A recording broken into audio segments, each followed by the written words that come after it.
¿Qué CRM elegir en este 2026 para tu e-commerce? ¿Cuáles son las principales diferencias entre Connective y Klaviyo?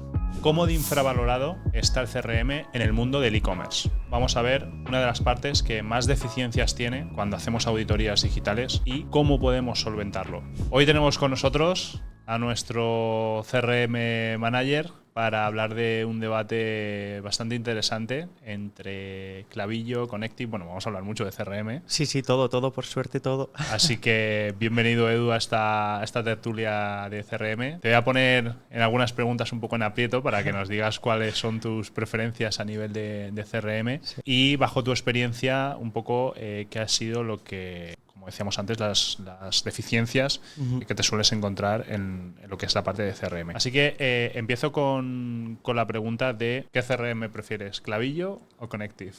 La pregunta es jorobada porque creo que ambas herramientas son muy buenas, pero cada una tiene como unas partes principales que, dependiendo de tu facturación, de tu objetivo, sobre todo de tu plataforma, de tu CMS, puedes decantarte por una o por otra. Para mí, como respuesta corta, para mí Connective siempre se lo planteo así a los clientes, para mí Connective es una herramienta que es como si tú vas a la tienda de Lego y puedes ponerte a hacer, montar lo que tú quieras absolutamente con todos los segmentos, triggers, puedes tener uno, pero accionadores, condicionantes y demás, puedes tener todos los que quieras. Tú vas a la tienda de Lego y te montas, si te quieres montar un cochecito pequeño, te montas un cochecito pequeño, pero si te quieres montar el castillo de Hogwarts, pues te lo puedes montar. Y por otro lado, Klaviyo te viene con las instrucciones, pero te compras un coche y es el coche, no lo puedes transformar en otra cosa. Entonces, por esa parte, para mí sí es importante hacer entender al cliente y, sobre todo, por un lado, si lo va a llevar una consultora o una agencia o si lo van a llevar ellos, vale, si tú no te quieres complicar mucho y quieres ir a 4, 5, 6 workflows que te funcionan bien y quieres retornar y enviar sencillo, también enviar por WhatsApp de manera sencilla, SMS y demás, vete a un Klaviyo. Si quieres exprimir mucho más tu base de datos, segmentación, el caso de los inlines, por ejemplo, que tiene Connective, que es muy potente, prueba con Connective. Luego, para mí también hay otro punto muy clave, que es la facturación. Al final, una de las cosas principales que, sobre todo a marcas muy grandes, les hace elegir entre Connective y Klaviyo es cómo facturan cada uno. Es decir, Klaviyo lo que te hace es que te factura por usuarios activos y por mails. Es decir, si tú eres un e-commerce muy grande, tienes que saber que vas a pasar por el aro de Klaviyo de, vale, si tú tienes muchos usuarios activos, me vas a pagar más. En este caso, Connective no te cobra por usuarios activos, te cobra por actividades que hace el usuario y por mails. Es decir, tú puedes tener una base de datos de 3 millones de usuarios que no te va a penalizar, simplemente ya ahí segmentas y eliges quién quieres. Entonces tienes un histórico mucho mayor frente a Klaviyo, que si tienes que suprimir perfiles todo el rato, estar activos, porque es una de las patas que sí es verdad que Klaviyo es, vale, tú estás creciendo, yo también quiero crecer. Evidentemente. Así que por esa parte, para mí, de manera resumida y de manera general, por no ponernos mucho en temas muy específicos, para mí son las dos principales. Otro punto para mí también que creo que es importante es el CMS que utilizas. Si utilizas Shopify, yo cada vez, sabes que yo era un poquito más de Connective, pero porque al final cuando trabajas con un WordPress, cuando trabajas con un PrestaShop, te permite meter inlines, te permite hacer muchas cosas muy buenas también para meter producto que el usuario quiere ver, barras con contenido, cuentas atrás. Al final lo bueno que tiene Connective es que te permite con HTML jugar mucho, y es verdad que eso lo pierdes, o ese potencial que tenía Connective se pierde un poquito con Shopify, con poder hacer secciones mucho más fácil, sobre todo ahora con la IA que la puedes hacer en un momento, con la propia IA de Shopify que la puedes hacer. Entonces, como que ese puntito extra que tenía Connective, que si te lo ofrecía, creo que se pierde, y al final Klaviyo es verdad que es muy, muy, muy fácil de utilizar, tiene integraciones con muchísima gente, por ejemplo, a nivel de WhatsApp, como estamos viendo ahora con un cliente. La integración con WhatsApp y Connective es mucho más dura, es mucho más peleona. Al final con Klaviyo metes el número, verificas y envías.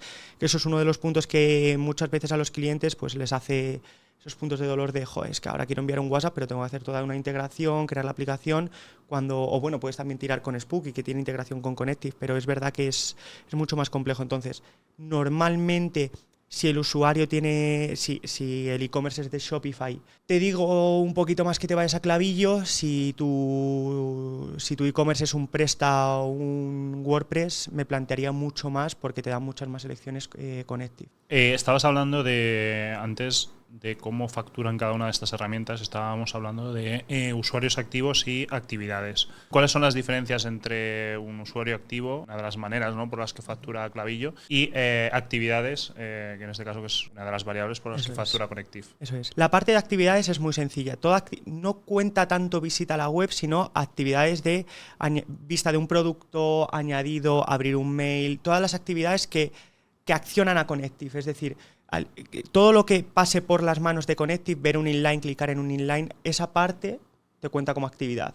Ellos normalmente en el plan te piden cuando tú vas a pedir un plan con Connective, ellos te dicen, vale, métete a Shopify y me dices cuántas vistas, te metes a Google Analytics y me dices cuántas visitas tienes de la página web. Entonces ellos automáticamente te hacen un cálculo de, vale, pues si tienes 100.000, el usuario medio hace estas acciones y demás, para que nunca, exacto, te hacen una estimación bastante cercana para que nunca te pases eso. Y ya si te estás pasando es porque estás creciendo y estás... Y luego, por otro lado, ahora te cuento una cosa de Connective que nos ha pasado varias veces, que es un poco engorroso, sobre todo por su parte y por la parte también de los e-commerce. Y luego, por otro lado, Klaviyo, el usuario activo es el usuario que puede recibir cualquier tipo de actividad y que está a disposición de estar en un segmento. Es decir, cuando pongamos que tú tienes una base de 100.000, imagínate, yo lo que le recomiendo a los clientes es que al final hay que entender que el cliente medio tiene una vida. Esa gente que ya no abre mails, no visita la web, ha dejado de comprar porque compró por precio o demás. Márcalo como inactivo, que te deja marcarlo Klaviyo de manera bastante sencilla, pero ese usuario no lo vas a poder utilizar para segmentación, para enviar mails. Una de las cosas muy buenas que tiene Klaviyo es que puedes revocar ese suprimir, es decir, me he equivocado al suprimir un segmento o quiero repescarlos, me aumento el plan para Black Friday, repesco a todos los segmentos que tenía inactivos y luego los vuelvo a dar. Es verdad que te marca 90 días para una vez que los suprimes para que esperes, pero siempre lo puedes hacer. Una de las cosas malas, por ejemplo, que tiene Connective es el caso de los bots, porque no se diferencia. Es decir, lo que nos pasó, por ejemplo, con varios clientes, reciben un ataque de bots, salta el pop-up, eso cuenta como una actividad, porque ahí ha entrado Connective. ¿Qué pasa? Nos metieron 4 millones de bots en 4 o 5 días, pues el plan sufre y al final es el cliente. Es verdad que el servicio técnico, una de las partes positivas que tiene el servicio técnico, Connective es español, te ayudan mucho, son muy cercanos, todo lo que puedas ayudar, cualquier error, son realmente muy buenos. Y esa parte, Klaviyo, al tener como idioma predeterminado el inglés, el servicio técnico, también es bueno, tienen chat y demás, pero la cercanía con la que te solucionan los problemas y se meten a tu cuenta, tu account de Connective, para mí es muy, muy, muy... Y en este caso creo que lo que nos dijeron es, vale, os aumentamos el plan por si os vuelve a pasar, porque al final es algo que tú no decides, pero que entiendo también que Connective no decide. Entonces ahí es verdad que en los e-commerce pusimos varias barreras para un poco mitigar los ataques de los bots, pero es una cosa que tienes que tener en cuenta, de que si sufres, sobre todo, no tanto Shopify, o tu e-commerce está en un punto de mira donde le meten muchos bots, mucho tráfico de mentira, entonces tienes que tenerlo muy en cuenta. ¿Cuál es la factura más gorda que te has encontrado tú en CRM? En Klaviyo casi 6.000. Hostia. Casi 6.000. Buena base de datos. Claro, buena base de datos, pero claro, tú era un e-commerce que facturaba, creo que son 7 o 6 millones de euros al mes. El retorno que tiene es que uno de los puntos más clave es: metes un buen welcome, metes un buen carrito abandonado bien segmentado, bonito, que atraiga el producto, tienes un buen producto, que eso es lo primero. Y metes 3-4 cosas, es que el retorno lo tienes. Y no tienes que hacer mucho más. Mientras que esos flujos siempre sean always on, y en Black Friday y en 4 acciones más toques un poquito los flujos para un poquito adaptar pop-ups, recordar en los carritos abandonados que tienes un X extra y demás, es que lo tienes, no tienes que trabajarlo mucho. Claro, es que si lo ponemos en perspectiva, puede ser evidentemente en 12 meses 72.000 euros, pero claro, ¿cuánto dinero retornas con un mail? Efectivamente. Y para mí aquí hay una de las cosas muy clave, que sí te lo da, que Connective es más justo y Klaviyo muchas veces cuando auditamos es más injusto. Es decir, Connective te da la atribución te da 2 días. Es decir, clic y abierto son 2 días. Aquí, en este caso, por ejemplo, en un cliente de bicis que tenemos es un poco más injusto porque es verdad que claro, la estimación de decisión de compra de una bici no son 2 días, es mucho más. Entonces, claro, atribuir compras a Connective es más complejo que en unas zapatillas o en una camiseta. Entonces, por esa parte, Klaviyo sí te permite pues, jugar con los clásicos 7-7, 1-7, atribuciones que pueden ser más engañosas muchas veces cuando auditamos de, oh, sí, mira cuánto me atribuyo. Bájalo y hablamos. ¿no? Bájalo y te baja un 30, te baja un 35. Entonces, por esa parte, para mí, la atribución de Connective me parece de lo más justo. Creo que 2 días en abierto o un día en abierto, 2 días clics, algo así me parece lo más justo para las dos partes, porque al final un 7 días post-click es tremendo.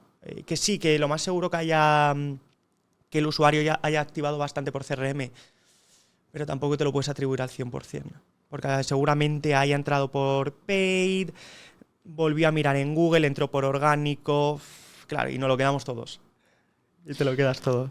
Al inicio comentábamos que CRM es una de las partes probablemente más infravaloradas en muchos e-commerce, que por lo general además invierten en paid media. ¿Cómo es esta relación entre el paid media y el CRM? ¿Cómo se interconectan entre sí? ¿Y cuáles son las acciones que tú ves que por lo general los e-commerce no hacen y que pierden un potencial de crecimiento por no conectar ambas partes? Yo para mí, incluso ya no solamente con Paid y CRM, sino con SEO, para mí se ve muy claro cuando un cliente no va a tener un buen futuro cuando nos entran y no, yo es que si no hago Paid no vendo. Estamos jorobados. Estamos jorobados porque si tú quieres crecer, no puedes poner todos los huevos en el mismo cesto. Entonces, para mí no solamente hablando de Paid, que ahora hablamos de la relación, sino antes de nada, creo que si tú quieres crecer, el Paid es importante, el CRM es importante y el SEO es importante. En cuanto más te apalanques en una de ellas y el porcentaje vaya siendo mayor, ya vemos los cambios que hay en plataforma, ya vemos los cambios que hay en todo. Te puede venir una actualización de SEO, todo el SEO de Econia ahora mismo. Imagínate un negocio ya no solamente apalancado en Paid, apalancado en SEO, porque está muy bien posicionado. Es que te cambia, te hace Google una actualización y ¿qué? ¿Dónde vas? ¿Dónde tienes todo ese CRM? ¿Dónde tienes todo ese Paid? Entonces, lo más importante creo que a nivel de e-commerce, que es uno de los puntos que más vemos, es no, yo es que si no hago Paid no vendo. Yo paro Paid y de 3.000 bajo a 100 ventas, a 100 pedidos o a 100 euros. Plantéatelo porque todavía estás a tiempo de cambiar, pero es una de las cosas que más vemos a nivel de eficiencia.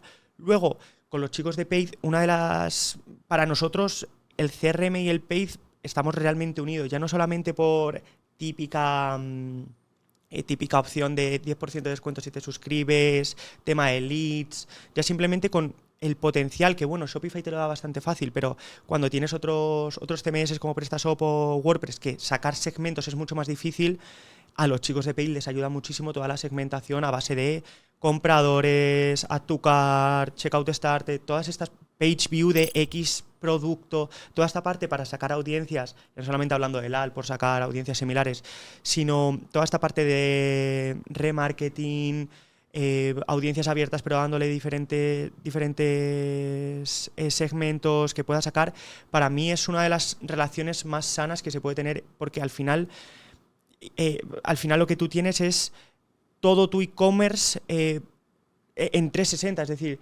pero pasa lo mismo en SEO, es decir, si alguien entra en SEO, lo primero que le salta y se ha entrado a una página, por ejemplo, en un caso de blog, te meto un lead magnet para que veas, pues en el caso, por ejemplo, te voy a poner un caso de bicis, una guía para verano, para prepararte para el calor. Entonces ya le tienes por ahí enganchado, tienes el mail, ese mail te lo puedo pescar, luego te lo lanzo por si ha visto un add to cart o ha añadido al carrito, ha visto un page view, te lo lanzo a Paid, le hago... Entonces, esto es otro punto, la atribución. Pues bueno, la atribución nosotros en muchos e-commerce es, vamos a Blended, vamos a ver el negocio, vamos a ver cómo crece, que creo, por ejemplo, hablando de unos casos específicos, era Buo. Al final ellos, como lo trabajan actualmente es los comerciales, en cuanto ha iniciado una conversación, se atribuye la venta. Entonces teníamos ese problema de, vale, ha entrado por Paid, pero te ha preguntado a ti, ¿quién se lo queda? Vamos a negocio, el negocio crece por todos los lados, todos contentos. Ahí ya el negocio interno, si tiene un chat donde ayudan, se llevan comisión, que gestionen ellos. Para nosotros como el core es el negocio y que vaya para arriba. Sí, al final es una cuestión de ver la métrica principal a nivel de Blended y luego ir haciendo zoom en cada una de las plataformas para mejorar evidentemente los datos en cada una de ellas y que eso evidentemente luego tenga repercusión en la parte de Blended. Una de las partes bastante interesantes que me parece el trabajar el CRM también con lo que es la parte de Paid, por ejemplo, en Meta ahora se está poniendo, y bueno, la plataforma está tirando por ahí, por el tema de las audiencias sugeridas. Es decir, antes tú tenías los controles de audiencia en los que tú le metías a quién querías impactar y ahora tienes sugerencias de audiencia que tú le puedes meter a la plataforma para decirle a Meta, oye, esta es mi sugerencia de audiencia a la que yo quiero impactar, ¿no? Y esto me parece súper interesante con lo que es la parte de segmentos, que ahora entraremos ahí un poquito más en detalle, para darle a Meta esos segmentos de clientes que realmente me interesan y por ende pues que me pueda encontrar a esa audiencia, ¿no? Eso es. Hablando de segmentos, ¿cómo se suele trabajar en un e-commerce la parte de segmentación dentro del CRM? Pues ahí te refieres más llevado a Meta o principalmente dentro de automatizaciones. Dentro de lo que es el CRM. Claro, ahí para mí hay dos partes. Yo te soy sincero y hay muchos gurús del CRM, mucho LinkedIn, mucho todo, donde se hace una segmentación de RFM directamente en newsletters, cuando las newsletters para nosotros de manera general es anuncio de rebajas, nueva ropa, nuevo lanzamiento, hype para tal. Esas acciones no las activamos tanto por RFM. En el caso de que tengamos que meter un bloque de producto, ahí sí le metemos producto relacionado, le metemos producto que haya visto, pero tampoco lo cuento tanto como RFM. Ahí, para mí, la parte principal está en las automatizaciones. Ya desde el propio welcome hasta el carrito abandonado tenemos, pues mira, te voy a poner un ejemplo en el propio de bicis. Al final, en la horquilla que nos encontrábamos en bici, primero la horquilla de cantidad de producto que te encuentras hasta una bici de montaña, de carretera eléctrica, de triatlón, tienes una barbaridad, pero por otro lado tienes el rango de precio. Hay una bici desde 200 hasta 15.000 euros. Entonces está claro que el usuario no es el mismo, primero en un carrito abandonado que ha visto una bici de 500, ahí lo que le metemos son bicis relacionadas también a ese tipo de precio, a ese tipo de producto. Luego también, una de las partes principales dentro del RFM, ver qué cantidad o una estimación, que esto también lo saca Clavillo, una estimación de gasto de cuánto ese cliente, por los productos que ve y demás, cuánto el usuario estaría dispuesto a pagar, más o menos cuál es el ticket medio de ese futuro, de ese posible futuro cliente. Exacto, le asigna un valor de, si al final ha visto 20 bicis y de las 19 el rango está entre 800 y 1000 y hay una de 15.000, al final eso es como un outlier, eso está fuera de... Y le recomienda también esas bicis. Toda esta parte para mí es muy potente.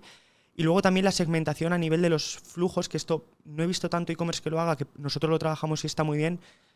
Dividir, sobre todo con códigos de descuento, hay mucho lío con los códigos de descuento en Paid, en CRM, en SEO, empiezan a crear códigos de descuento y nos volvemos locos. En CRM normalmente trabajamos un código de descuento de Welcome, que imagínate es un Welcome 10, y hasta que el usuario no ha hecho compras se le sigue impactando con el mismo código de descuento. Es decir, si en el carrito abandonado abandona un carrito, les recordamos, oye, tienes el código de descuento activo. Y si el usuario ha comprado y tenemos código de fidelidad de vuelve a comprar y demás, cambiamos el código, imagínate, a un vuelve 10, por ponerte un nombre. Entonces, con dos códigos de descuento, muchos errores que vemos. Un error muy común. El código de descuento del te doy el Welcome 10. Y para el carrito abandonado te creo el carrito 10. El usuario está en el mismo flujo, todavía no ha comprado, ha bajado un poquito en el funnel, pero sí, ¿por qué le das otro código de descuento? Recuérdale de manera sana, oye, te ofrecimos este descuento, no lo querías, pero no hay cosa más sana que decirle, oye, lo tienes activo. Otra de las cosas, por ejemplo, a nivel de CRM, que a mí no me convence mucho, porque creo que con las marcas que trabajamos cada vez se estima menos, tu código caduca en 7 días. Pierdes esa baza del cliente, puede volver un mes después. Y con ese mismo código de descuento le estás impactando. Ese FOMO o esa alerta de tu código de descuento, primero, creo que cada vez menos gente se la cree, porque al final lo añaden 2 meses después y funciona. Creo que es como una estrategia un poquito más sucia, más a venta, que no la veo mal, más a venta, pero creo que normalmente con los e-commerce que trabajamos no vamos tanto a venta, sino a cuidar un poco más y sobre todo creo que es una de las tareas que tengo, que el cliente no se sienta estafado. Creo que es una de las cosas que muchas veces sentimos nosotros cuando recibimos un mail y demás, que el cliente siempre se sienta que ha comprado en el mejor momento posible.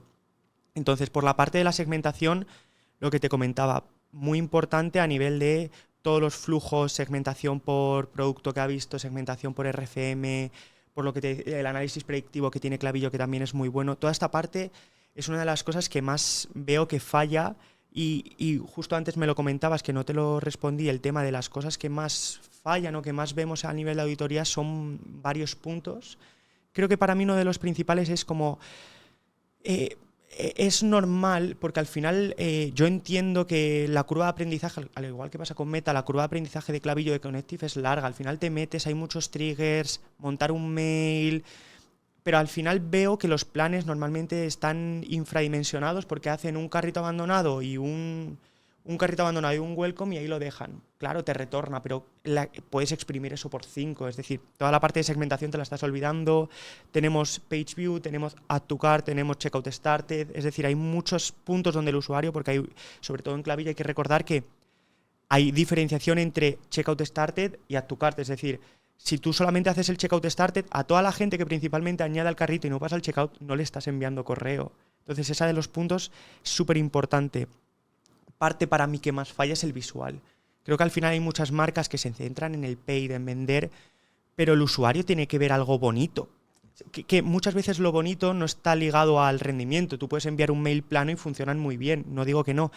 Pero creo que lo visual, sobre todo si nos vamos a retail de moda, producto o bicis en este caso, por ejemplo, creo que lo visual gana mucho. Al final hay un carácter intrínseco en el humano que a lo mejor no te sabe decir por qué es bonito, porque es feo, pero lo ve y dice, aún me gusta. Entonces esto es una parte muy importante que los CRMs normalmente lo trabajan bastante mal porque o parte de su culpa de no tener un brand book bien estructurado, de cómo utilizar y demás, o parte de pues no tener esa parte crítica en el diseño y decir, vale, esto es bonito, esto funciona y esto no. Entonces, por esa parte, para mí es uno de los puntos que más veo. Otra parte, los pop-ups, pasa lo mismo, muchos pasos, a lo mejor demasiados pasos, no son visuales. Y otro de los puntos que se habla muy poco y cada vez que audito todos tienen el mismo problema son los botones. Los botones de las newsletters, porque hay que entender que tú no puedes mandar, imagínate, nos vamos a poner Nike, un carrito abandonado, tú no puedes mandarlo a nike.com/cart, porque ese carrito, el usuario está navegando en su ordenador, tiqui, tiqui, tiqui, tiqui. Lo ve, lo deja en el carrito y se va a la calle. Y si tú le envías la newsletter en el móvil con el /cart, esas cookies que están guardadas en el ordenador no están en el móvil. Claro. Abre, carrito vacío. ¿Qué recupera? Entonces, uno de los puntos que más, y que esto de verdad es una diferencia tontísima, es meter el campo dinámico de Klaviyo de checkout start, para que te rehaga, tanto en Klaviyo como en Connective, para que te rehaga el carrito y de esa manera esté en el correo, esté en el ordenador, esté en el móvil o haya pasado X días, se regenera ese carrito, que es muy importante. Entonces es uno de los puntos que frustra a nivel de experiencia, porque tú lo que quieres es acabar el carrito, y lo bueno que tiene Klaviyo es que en cuanto has añadido al carrito, tú ya le puedes generar no solamente el carrito, yo directamente les mando a la pasarela de pago, porque ya tenía el carrito hecho y lo ha abandonado. No le mando al carrito, le mando un paso después. Le mando un paso después de, mira, mete la tarjeta si lo tienes aquí. Eso no se puede hacer con PageView, con si ha visto un producto, pero bueno, le mandas otra vez al producto que lo vea, porque al final no puedes añadírselo al carrito. Ojalá, pero es uno de los puntos que es... al final esas URLs es que es verdad que las que te da Klaviyo muchas veces, porque si tú clicas en Klaviyo te genera la URL, pero no la genera bien. Entonces, yo me he generado, ya las tengo como hechas en un notas, tanto la de checkout como la de producto visto si funciona, pero la de add to cart y la de checkout las tengo como hechas por mí, que sé que funcionan siempre porque al final va con muchos condicionantes, los productos y demás. Entonces yo ya la tengo hecha y en cada cliente pues se las voy pegando para que funcione bien, porque si no, la propia que te genera Klaviyo, que lo he visto 1.000.000 de veces, o le das al botón y no funciona porque no sabe dónde ir, porque no tiene el link correcto, o te manda un cart que es como... Creo que no. No, creo que no funciona así, ¿no? Sí. Te quería preguntar, que estamos hablando antes, bueno, sobre el modelo RFM y demás. ¿Puede convivir el modelo RFM con otro tipo de segmentaciones? Y te voy a poner un caso en concreto. Imagínate un e-commerce como puede ser Decathlon, ¿vale? Con un montón de categorías, un montón de productos, un montón de deportes. ¿Cómo te imaginas tú la segmentación del CRM de un Decathlon con un modelo RFM y de ese modelo RFM luego se divide en subcategorías. Primero en subcategorías y dentro de esa subcategoría un modelo RFM. Convivir pueden 100%, porque al final lo que tú haces, para mí una parte está, puedes dividir sobre todo la segmentación y cómo comunicas, ya no solamente con los productos que muestras, que es una de las partes más importantes, sino la forma de comunicar a ese usuario con los textos, con los asuntos. Al final, por ejemplo, un RFM que te tenga mucha recurrencia, al final no le tienes que comunicar como al mismo que está muy frío. Entonces, la parte de segmentación, perfecto para productos, porque al final la parte de segmentación pura por precio, por producto que haya visto y demás, eso va aparte, eso lo metemos con categorías, es decir, vale, te voy a poner un ejemplo de 2 personas, uno que tenga mucha recurrencia en gimnasio y otro que compró una vez y no ha vuelto. En ese caso, el primero lo que le hacemos es, primero segmentamos por RFM, ya dividimos normalmente del 1 al 5 en recurrencia, le metemos la recurrencia, imagínate, uno es 5 y el otro es 1 o es 2, ahí ya dividimos y ya la comunicación es diferente. Lo que podemos hacer es, tanto en el asunto como en el pre-header, como en el propio cuerpo del mail, uno de sabemos que te lo voy a poner un poco rápido, sabemos que compraste y no has vuelto, ¿qué ha pasado? ¿Tienes dudas? Te dejamos nuevos productos que hemos lanzado, que están muy bien. Por otra parte, el que tiene recurrencia 5 no le tienes que decir qué ha pasado. Sabemos, le puedes incluso fidelizar aún más, por ejemplo, Decathlon lo hace muy bien con el tema de la fidelizar, tema de deporte y demás. Le metemos gracias por contar con Decathlon, le puedes meter, sabemos que hay mucha competencia, sabemos el tema de los precios, nosotros luchamos por tener una buena calidad-precio y además o le puedes recomendar productos similares a los que ha comprado, porque al final Decathlon tiene una conexión tremenda entre físico y el online, o nuevos productos relacionados con los que ha comprado. Ahí ya, como tenemos esa recurrencia, se le puede incluso en un flujo de post-compra o un cross-selling le puedes meter, oye, típico flujo de 15-30 días dependiendo de lo que dura el producto, por ejemplo, en este caso sería en nutrición de deporte, ahí ya le metes, oye, pues parece que se te está acabando la proteína en este caso, recupérala y además, por ejemplo, esto lo hace mucho HSN, cuando te dejas el carrito abandonado, te mete un pequeño descuento extra, un poquito, dependiendo del producto, tiene un porcentaje, entonces te lo mete directamente.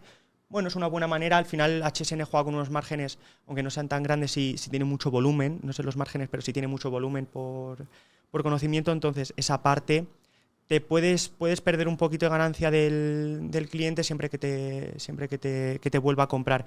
Convivir se puede perfectamente, ahí ya es como quieras jugar un poco con la segmentación y el RFM. ¿Cómo de complejo puede ser la comunicación de un CRM, como es el caso, por ejemplo, de Decathlon? En tanto en cuanto yo soy un usuario o un comprador de Decathlon que a lo mejor solo he comprado y solo quiero comprar realmente la categoría de fútbol y no me interesa que me manden una newsletter hablando de pesca, por ejemplo. ¿Cómo de arduo o complejo puede ser ese trabajo de personalización en la comunicación a través del CRM? Eso es. Ahí para mí hay varios puntos. Te voy a hablar como de Connective y de Klaviyo.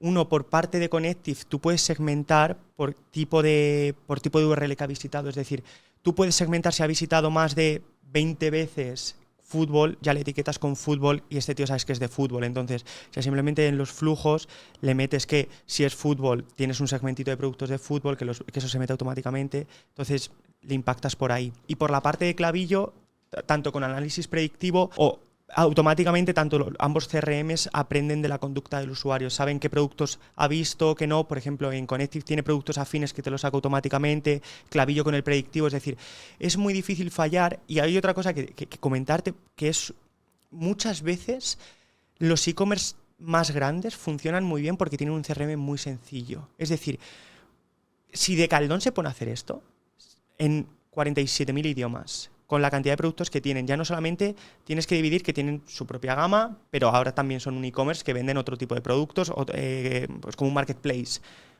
Se vuelven locos, no acaban. Entonces, yo cuando recibo los correos abandonados de Decathlon o de marcas muy grandes es, aquí tienes el producto, vuelve. Fin. Entonces, e-commerce tan grandes a nivel, es que no sé la cantidad de productos que puede tener un Decathlon, pero es que tienes una locura. Entiendo también que hay un componente de marca y un componente de reputación detrás que les permite ser tan simples en lo que es la comunicación. Total. Pero al final date cuenta que yo, te voy a poner un ejemplo, me compro una botella. ¿Cómo segmentas la botella? Claro. ¿Que es de fútbol? Porque es una botella. Me compro un pantalón. A lo mejor lo quiero para correr, o me voy al gimnasio, o lo quería para fútbol, o lo utilizo para baloncesto, o para irme a la montaña. Entonces, hay una parte que al final el Decathlon es un poco complejo, que muchos productos sirven para muchas cosas. Hombre, si es un camping gas, sabemos que sirve para lo que sirve, pero hay mucha parte de sus productos que, lo que te digo, el tener el CRM sencillo te quita de dolores de cabeza en estos.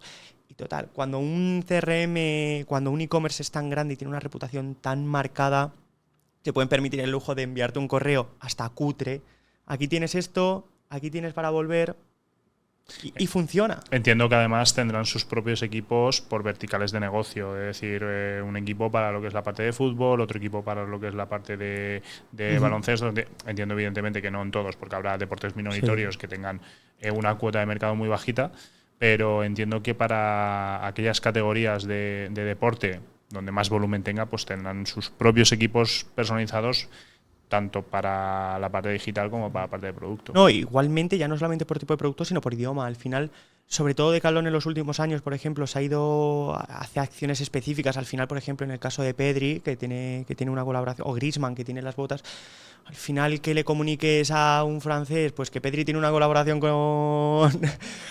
pues le da igual, da igual, ¿sabes? Entonces, ya no solamente, al final es un gigante, es que ya no sé si categorizar Decathlon como un gigante, es que es un monstruo.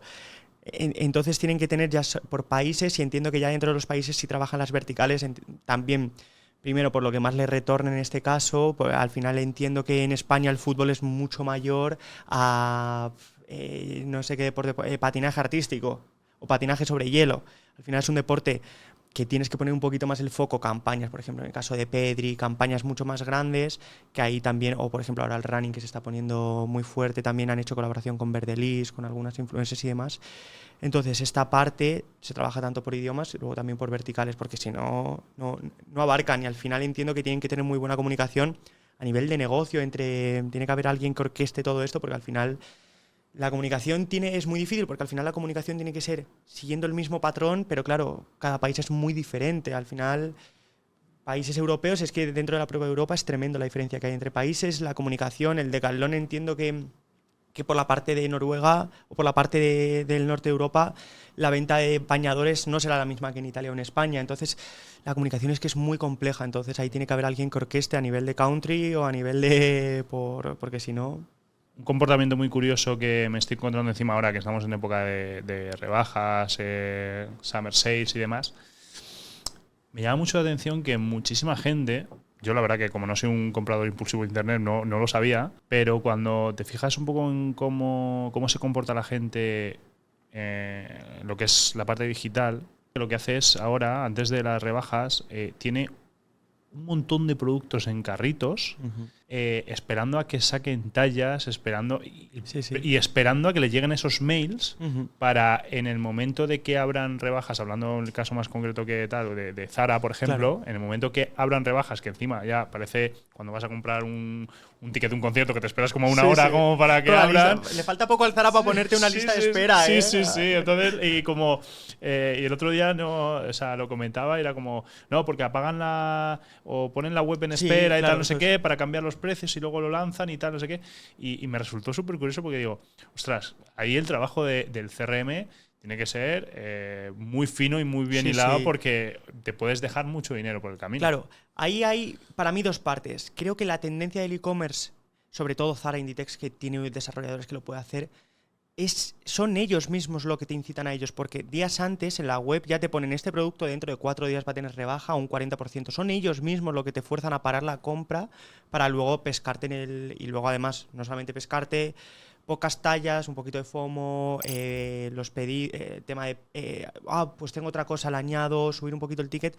Pero es verdad que ahí en CRM, por un lado el carrito abandonado es el que revienta, tanto carrito abandonado, checkout y producto visto, pero aquí el que se lleva, sobre todo en Zara, bueno, en Inditex en general, el que se lleva el trozo más gordo de primeras es el mail. Es decir, ese mail que tú lanzas con un banner, 40% de descuento y un botoncito abajo de entra ahora, ese mail que es sencillo, limpio, ese mail es el que, con todo el trabajo que se ha hecho por parte, en este caso, de CRO, Paid y demás, que ya están dándole caña de rebaja al 40%, añade al carrito para ser el primero en comprar, es yo creo que Inditex es de las primeras tiendas que ha hecho que la gente espera a las 8 de la tarde, porque ellos abren un día antes en online porque les es más fácil, que la gente a las 8 de la tarde deje de quedar para comprar, para estar en la web y comprar, porque si no se quedan sin tallas. Es de verdad, creo que es el primer e-commerce que ha conseguido que la gente deje de hacer planes o esté atenta de verdad, porque bueno, sí,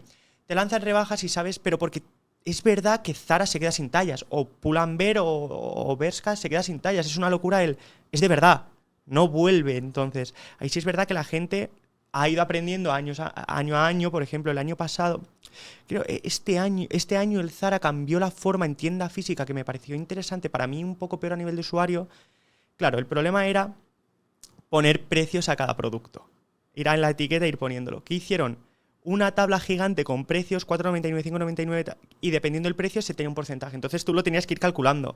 Al final ahí en e-commerce lo tenías directo, es verdad que te tardaba unos días más en llegar. En ese caso, para mí, la experiencia en tienda para los que trabajan en la tienda era mejor porque no tienen que ir pegando etiquetas, pero a nivel de usuario el tener que ponerte en una tabla a mirar el precio que te corresponde es un poco peor, pero entiendo que también tienen muchas tiendas, crecen mucho. Y es en ese caso, que es una de las cosas también que en e-commerce hablamos mucho, el producto es tan deseado que como si el usuario se lo tiene que coser. Va a comprarlo igual, es decir, no es un punto donde el usuario vaya a dejar de comprar por tener que mirar una tabla. Eso es una cosa que en e-commerce también vemos mucho de, vale, si le añado este paso, ¿va a ser suficiente fricción para que el usuario pueda irse? Es decir, si le añado un personalizar muy largo o si tiene un caso muy clásico, en vez de poner el descuento en el producto, lo meten con un código de descuento porque es más cómodo. ¿Es suficiente eso para que el usuario no compre? ¿Lo va a entender bien? ¿Me va a venir, oye, que no se le aplica el descuento? ¿O se lo meto directamente en producto? Ahí en ese caso a mí me gusta más en producto. Pero si tu producto es suficientemente deseado, por meterlo en código de descuento y que directamente vayan y lo metan en el carrito, normalmente además Shopify se te mete solo, es muy cómodo.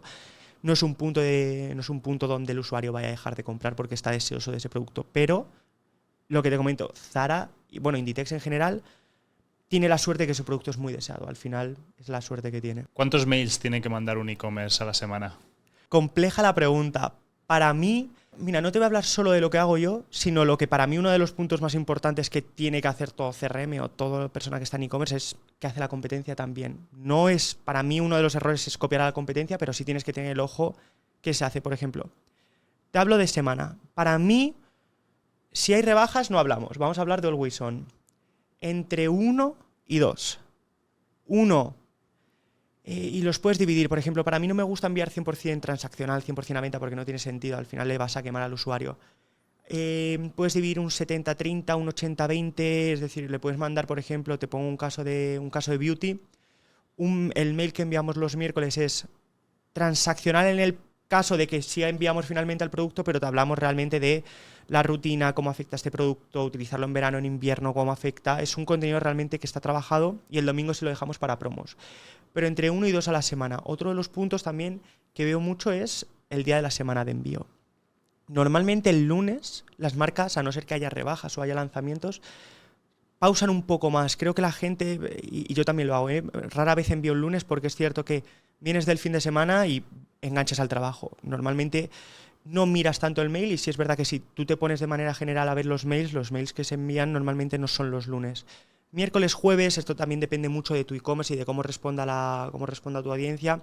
Y fin de semana por la mañana, por ejemplo, también suele funcionar. Viernes, prohibido a no ser que sea a las 8 de la mañana porque a partir de las 3 la gente chao, a no ser que sea a las rebajas del Zara. Si no, la gente no lo abre normalmente, puedes tener tasas de apertura, pero sí es verdad que a nivel mental del usuario no está tan centrado en compras, sino en llega el fin de semana. Y que además entiendo que habrá una cantidad bastante importante de usuarios que se suscriban incluso con su mail de empresa. Total. Ahí, y hay gente, bueno, eso nos pasa sobre todo en B2B, cuando tenemos que enviar comunicaciones hay que ser muy precisos a la hora de enviar, porque en cuanto envíes a la tarde, como envíes a las 6 y ya no está trabajando y al día siguiente está el 10º correo, lo perdiste. Sí, a lo mejor lo abre, pero no tiene esa intención tan de compra. Entonces ahí, por ejemplo, en B2B, que es algo más complejo, ahí sí que lo miramos mucho. ¿Qué opinas de la gente, negocios digitales, incluso marcas personales que mandan un mail al día? Aquí es donde entran las rebajas, es decir, si te lo compro en rebajas, un mail al día igualmente me parece excesivo, creo que tienes varios canales por donde atacar. puedes quemar demasiado la base de datos, pero un mail al día es para mí una barbaridad. Creo que, sobre todo, creo que se dan más en casos de leads que de e-commerce. He visto pocos e-commerce que no sean rebajas, mandar uno al día, porque creo que la gente se va a desuscribir, tienes el botón demasiado rápido. Luego, lo he visto mucho más en leads, creo que, pero porque lo tienes que calentar mucho más. No tienes esa herramienta que tiene el e-commerce de calentar viendo el producto. No tienes esa forma, pero tienes que tener mucho cuidado con quemar a la base de datos. Yo ahí lo que recomiendo es un poquito segmentar un poco más. Si ha abierto el último mail, ya dale el otro, pero si no ha abierto 3, no le envíes 4, no tiene sentido. Y si ves que el usuario se te está desenganchando del mail, mete otra secuencia donde si el usuario se ha desenganchado, vamos a intentar engancharle de otra manera, pero si estás enviando la misma cadena, se desengancha en el segundo, le sigues impactando, primero, lo más seguro es que te vayas a promociones o spam porque no le importa, se va a cansar de ti. Pregúntale que le ha desenganchado, que no pasa nada, si es que es un error. No, pero ¿cómo? No, ¿qué ha pasado? ¿O qué has visto? ¿Qué te hace falta para entrar? Imagínate en un curso. ¿Qué es lo que te hace falta para entrar en este curso? ¿Qué es lo que has echado de menos que no te ha convencido? Pues el precio muy caro, no me viene bien por las horas, lo veo pocas horas. Cualquier motivo siempre es bueno para a nivel de negocio saber. Esto pasa muchas veces llevándote al e-commerce. Típico cliente que ocurre mucho que la página web está perfecta, el pedido lo preparan con un mimo tremendo, te llega correos, te llega GLS, no me lo entregan, pone que estoy en casa y no estoy en casa, me lo ha dejado en un punto que no era, la caja ha venido rota, el producto ha venido roto. Ahí hay una parte muy importante en CRM de saber qué pasa, no con tu e-commerce, porque tu e-commerce puede tener una tasa de conversión tremenda, pero qué pasa fuera con tu pedido. Eso lo tienes que saber. Nos hemos encontrado marcas que no recibían los pedidos. ¿Y por qué estoy cayendo en ventas? Porque tu recurrencia está bajando. ¿Por qué está bajando? No porque el producto no convenzca. Tu producto es muy bueno.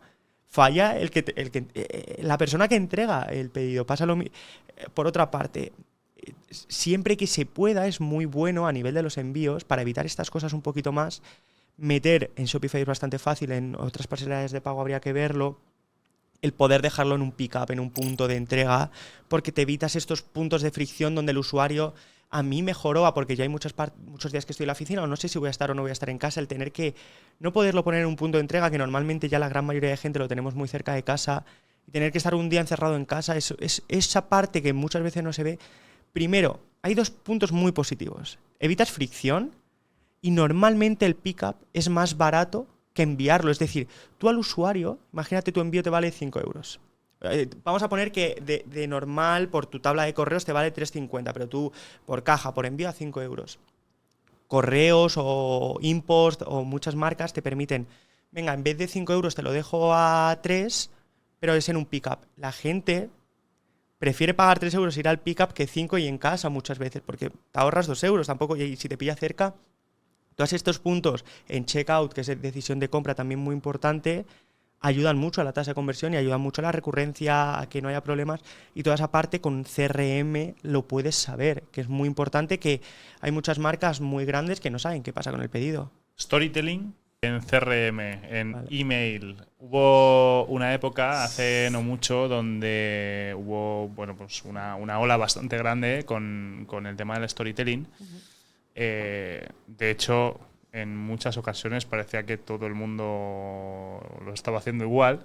¿Cómo de importante crees que es el storytelling? Y evidentemente si realmente tiene tanto impacto como se vende. Para mí, yo siempre como usuario me hago la misma pregunta. Vamos a poner un caso de bicicletas. 2 newsletters de Welcome. En el flujo. Una newsletter totalmente transaccional tenemos 1.500 reseñas, nos conoce todo el mundo, colaboramos con influencers muy grandes, no tenemos problemas con los envíos. Además, si quieres devolverla, imagínate, un flujo muy transaccional. Y otro flujo donde yo te cuento que es que la web la montamos hace 20 años y somos muy poquitos en la empresa y lo llevamos muy cercano, nos gustan mucho las bicis. El que va a vender más en este punto donde vamos a poner más marketplace que producto propio, es la newsletter transaccional, porque la gente no está ahí por no conecta tanto con tu marca, conecta más con el precio, porque al final la parte principal es el precio, la razón principal de decisión de compra en Marketplace es el precio.